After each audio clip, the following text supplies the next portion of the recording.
we're going to tag team this. Thankfully for y'all, you're going to hear me for just a short period of time, and then we're going to go to Drake Copeland. And so in Tennessee, cover crops are becoming very, very prominent. We've always had some. We had a survey not long ago with the grain conference. Roughly 75% of the farmers at the grain conference reported they were at least experimenting with cover crops, and a lot of them are using it on quite a few acres. And that was 2 or 3 years ago. It's gone up since then, and it's becoming, you know, I bet 30% of our acres or so are probably devoted to a cover crop. Now, it's a little hard to tell because a lot of it's wheat, and they just plant right into it, but it is out there. So we've gotten a lot of increased questions on management. From my standpoint, how to manage it for best for weed control and termination timing and all the things that go into there. One thing that's come very to the fore, though, cover crops alone aren't a complete option for weed control. We still get weeds in them, so we can't go completely organic.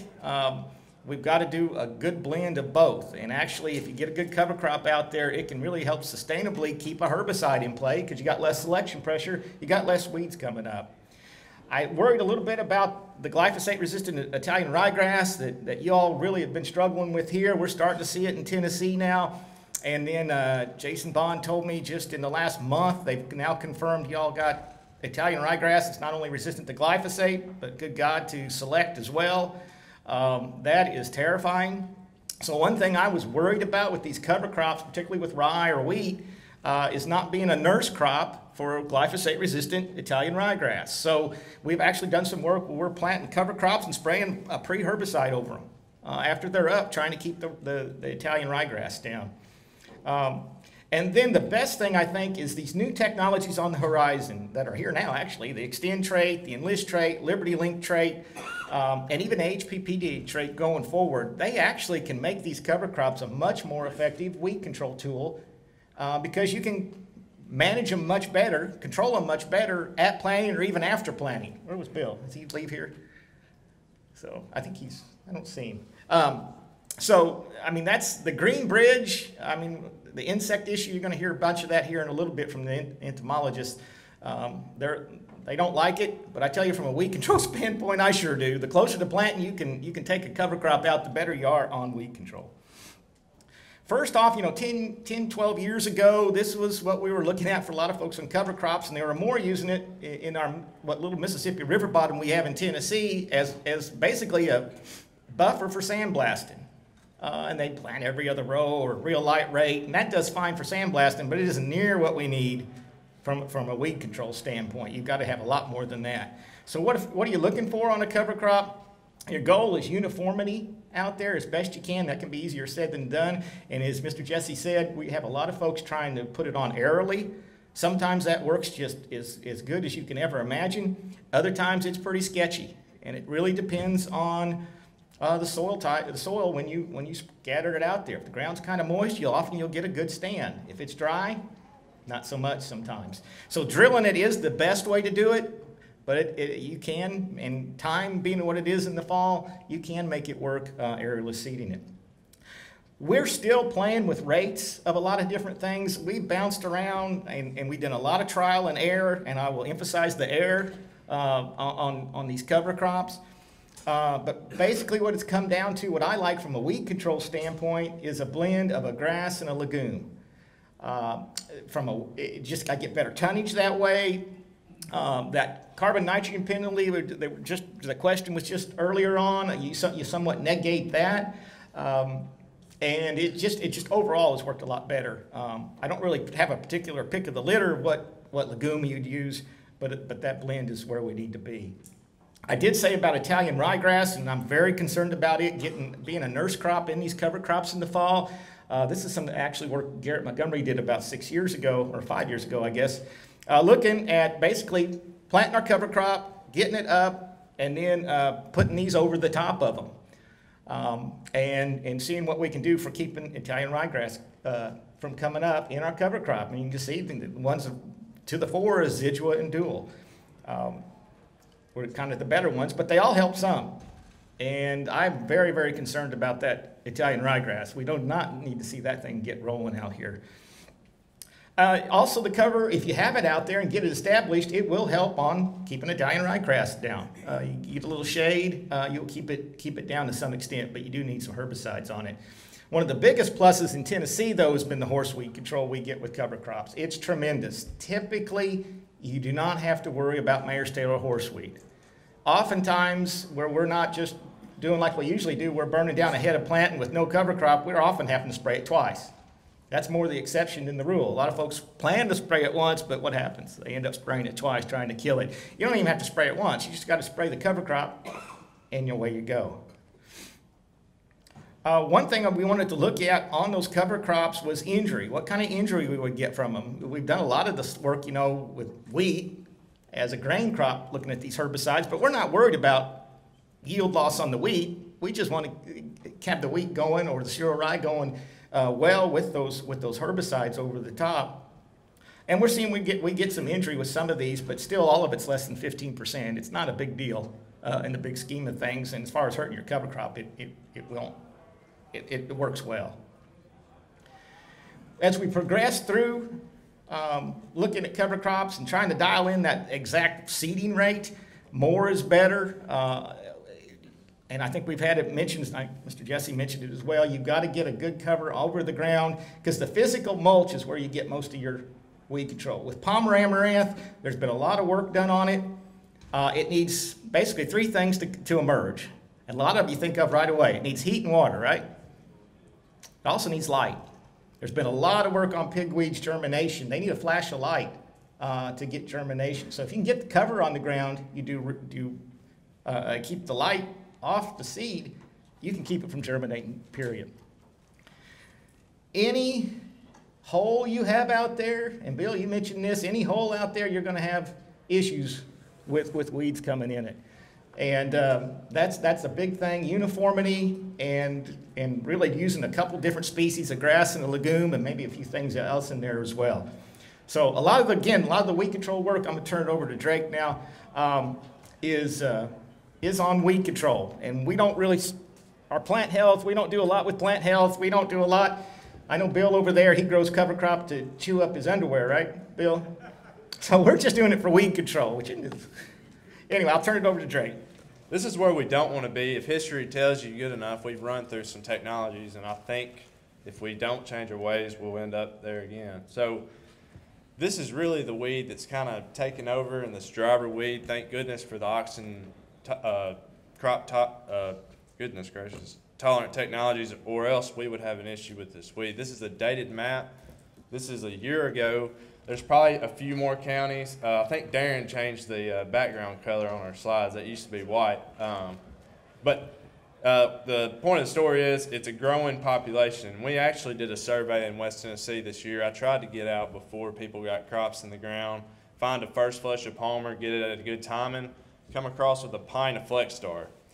Survivors we sent to Pat Trano's lab. He's the molecular weed scientist at the University of Illinois. These are all DNA confirmed resistance in Tennessee. We got about 83% on the fields that I tested where we have resistance. And if we look at it on a map, here's a Google map image, and it kind of shows definitely our river border counties have got it. There's a few spots here and there, but it's progressively making its way up by 40. And we can blame this on, I guess, Arkansas, that southwestern prevailing wind, while we have all this Palmer amaranth over our way.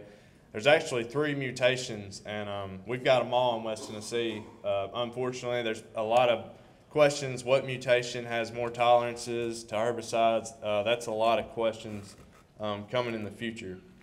So this is what we got. If you got a Roundup Ready system and you're trying to control Palmer amaranth, this is the result of that. And it really shows how important that mode of action was to us, because we relied on it not only post but pre-emergence. So now that we've got Liberty Length and we've got your Extend Enlist technologies, we can kind of mask this problem, but hopefully some of this research that we're going to show you today can kind of give you an idea of where we're headed. Like Dr. Steckel said, he's been working on this stuff for about a decade, meaning that he has about 200 data slides on this stuff, so if I don't answer any questions, I know he can. So when we're terminating a cover crop, this is just a basic recipe, or if you will, recommendation. With your cereals, Roundup does a good job. Earlier, the grower mentioned he had problems killing crimson clover, but with legumes, we like something with the broadleaf activity. Besides glyphosate, you can add like a little bit of dicamba and 2,4-D will take you a long way. It's also to think about what crop you got coming up. Liberty's also a good option. Terminating those big grass legume mixes. Coming up with Roundup, 2,4-D, or dicamba plus a pre is our best one-pass program. And when I say one-pass, you'll see further into the presentation what I mean by that. But another standard is Roundup 7 to 10 days before planting, and then coming back with gramoxone and a pre to clean up and also get your residual herbicide out there. So here's hairy vetch. This is a termination work that Matthew Wiggins did a few years ago, and this is 60 days after application. So we've got Roundup on the right and we got Paraquat on the left. And the thing with Paraquat is you get the regrowth. 60 days out, if you can get in the field timely and want to make an application to get you in the field, about 2 weeks, Roundup will get you there.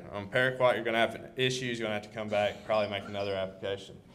But if you're not timely, say it's been wet and you finally get in the field to kill your cover crop, gramoxone is probably your better option to get a faster kill. I mean, it looks a little bit better, but you're probably going to have to come back and clean up after you plant, as opposed to just Roundup. Like these growers have been saying, you got the trash whoopers or row cleaners on the front.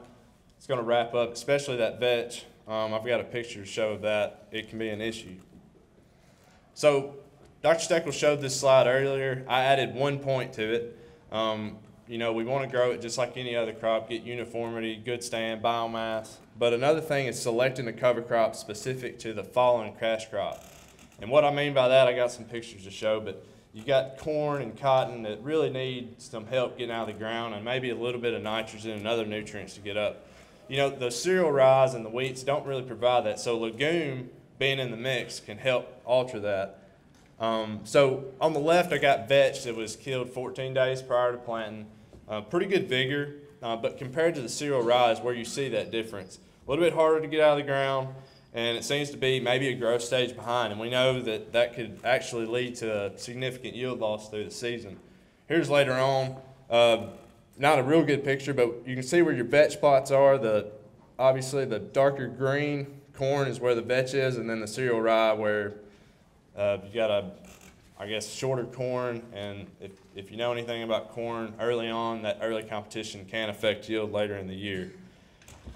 So as Dr. Steckel mentioned, we need a robust cover crop for Palmer amaranth because it literally takes that amount of light to make it germinate. So the idea is to get that much biomass on the ground, get a crop in that's not affecting, I guess, the germination, getting a good stand. So we have to really come together as entomologists, weed scientists, and get our planting and everything together. This is going to take a while, but hopefully this research will show you what we're trying to do here. And we mentioned a grass legume mix, and this is the data slide saying why we want that. If you see the alone, this is the two legumes, crimson clover and vetch, decent biomass, but when we add cereal rye or wheat, we get a significant increase. The cereal rye is just astronomical, and the wheat's not bad.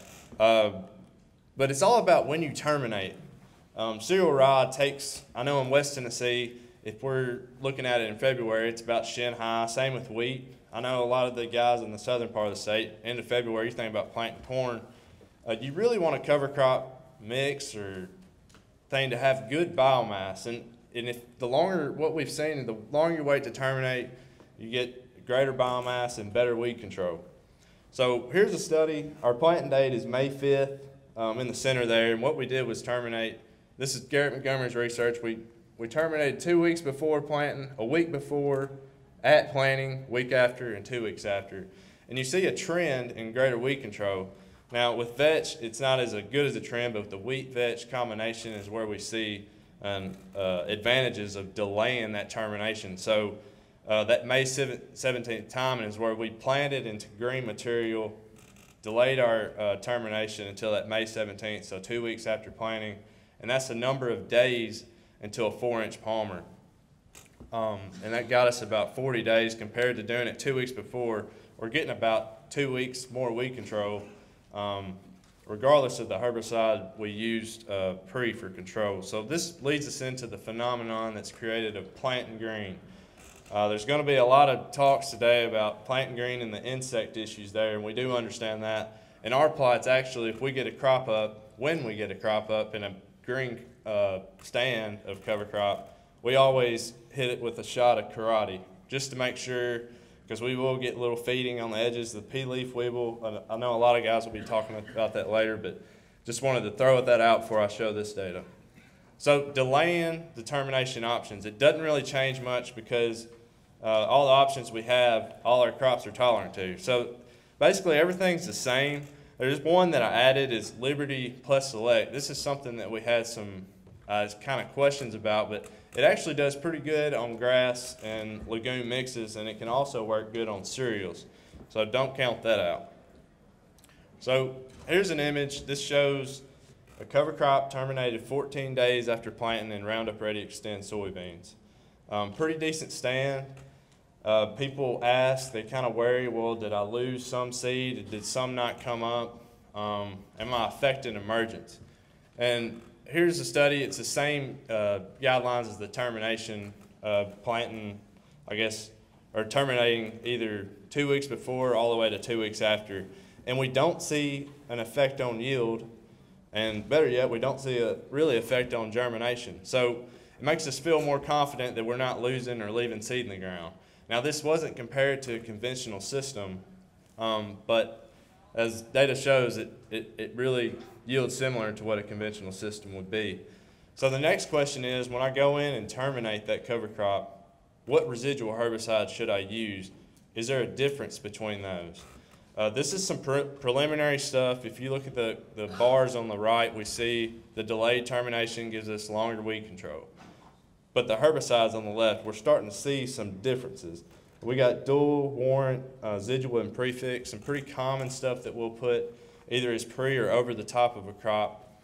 And this is what we're digging into, trying to integrate these herbicides into cover crops. So I'm going to set up this study. What we did in the fall of 2016 was establish a wheat and crimson clover cover crop. So 60 pounds of wheat, 15 pounds of crimson clover. We came in and we terminated at 2 different timings. We either did at planting or 14 days after. And what we used was the Extendamax and glyphosate or Roundup as our burn down to terminate. And then we also included the list of pre-emergence herbicides. We kind of stuck with the small seeded broadleaves and grass herbicides. They're predominantly the ones that we use for, I guess, overlapping residuals. In the future, we'll look at more, but just for this data, we'll show these. But you do see a difference with warrant compared to Residual and dual, and it's getting us a lot of days of control of Palmer amaranth. I know that what I did was go out every 3 days and look for Palmer amaranth, and I mean, there were some plots where Residual, Flexstar, Warrant Ultra, where Palmer amaranth just doesn't come up. I mean, this is in Larry Steckel's research grade Palmer amaranth infestation. It's good pigweed populations. But the difference between warrant and the only thing that we can come up with is the micro-encapsulation formulation. Maybe there's something going on with that formulation to make the herbicide, I guess, active longer. Just something to think about. We're going to look further into that as we go on. But here's some pictures. Pictures tell 1,000 words. This just shows the difference of terminating at planting versus 14 days after planting. Just that amount of control you can get. And I mean, this is 83 days after we planted. Compared to his populations in the background there, we can see that a cover crop does help substantially control Palmer amaranth. We move on, we go to our at planting timing where we've got Residual, Warrant, and Dual Magnum. We see Residual working pretty well, Dual doing okay, but Warrant's still shining. But I keep mentioning that we want to wait, 14 days after a plant to apply the herbicide and see what we get. And we get pretty clean plots. Same herbicides, a little bit cleaner. And then we go to our premixes. And this is where we really see an advantage of where I had trouble even finding Palmer amaranth to even get my data for the 4-inch Palmer in our plot. So along with that, we're not really, there's a bushel or two difference on here, but The main thing is the only yield difference we saw is where we didn't have a residual herbicide. So with all these cover crops, growers may think, well, I can get away with not putting a residual out and just have my cover there, but we really don't recommend that. We do see an advantage of incorporating that residual into the system, and that way it won't affect your yield later on, and it'll take selection pressure off when you come back to spray. So it looks like we've got a pretty decent system to control Palmer amaranth, but when you control one species, there's always going to be something else to come and get you. So what about our grass herbicide or grass species? This is goosegrass data. This was taken at R1. The reason I took it at R1 is I had an automatic trigger to spray select over the top because I didn't want any grasses affecting my Palmer germination. On the left, we still get a little suppression by delaying that termination timing, and our grass herbicides did pretty decent on control, upwards of 70%. This is at R1. Can't ask much more for a pre-herbicide on grass control. However, what about our pitted morning glory? A little bit bigger seeded broadleaf can maybe be a problem. We don't see termination timing controlling this weed or suppressing it any further. But our herbicides look pretty good. This is 62 days after planting. This is about at crop canopy. We're getting upwards of 80% control, all is well with morning glory, except when we get to harvest. This is where our older chemistries, our ALS herbicides come in first rate. We're going to have to incorporate those herbicides as well. This is a good, I guess, a lesson to learn. Your prickly sided morning glory seem to be like those where we'll need those herbicides. But the story is, you know, if I got 80% control in a plot 62 days after planting, I'm doing all right. Issue is, we all know what morning glory looks like in soybeans when we don't control our morning glory. So this is just an old data slide I pulled from a Pioneer publication, but more morning glories you got, more yield loss you'll have. So I just kind of wanted to wrap it up and give an overview of what we've seen, or what Dr. Steckel has seen, and go by each crop what we recommend. With corn, we don't recommend delaying a termination time, and we'd like to see a cereal cover, you know, terminated 14 days prior to planting. Same with the legume or cereal mix. So delaying that termination timing, we don't really see an advantage or get greater weed control. Cotton, this is where we want to be crop specific. I think if you experiment with this a lot, I think there's some growers in West Tennessee that'll do a vetch crop and plant cotton into it. But you can do plus or minus 14 days of termination, believe it or not.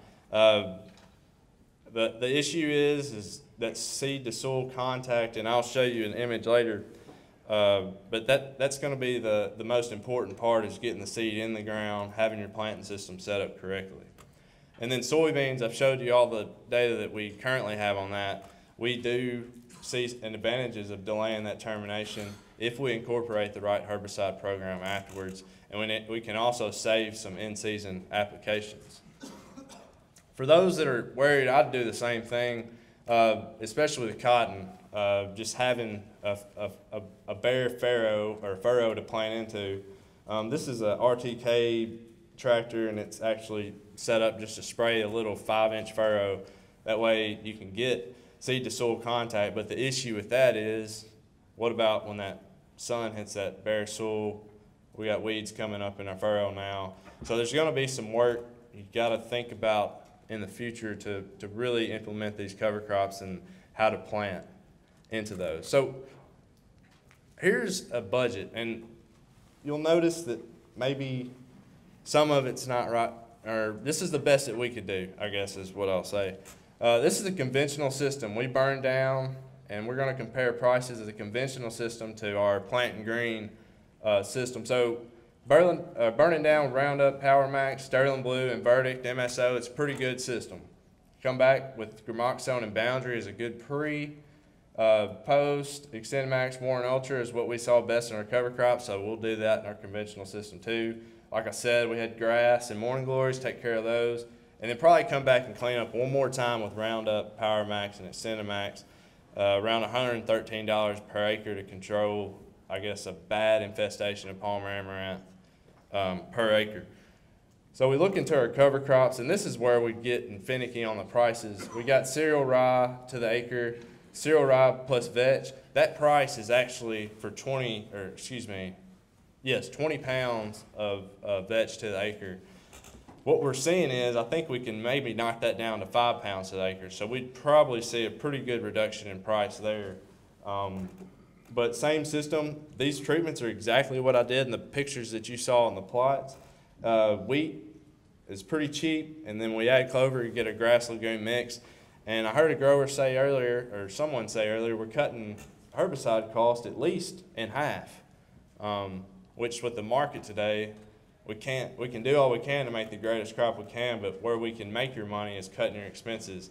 And I think that's going to be an advantage of the cover crop system as far as a herbicide management strategies go. So the potential issues that we'll see with cover crops, as you've heard all morning, plant concerns, getting seed to soil contact, row cleaners. In this image, I have vetch wrapped up in a row cleaners where we tried to plant into green vetch.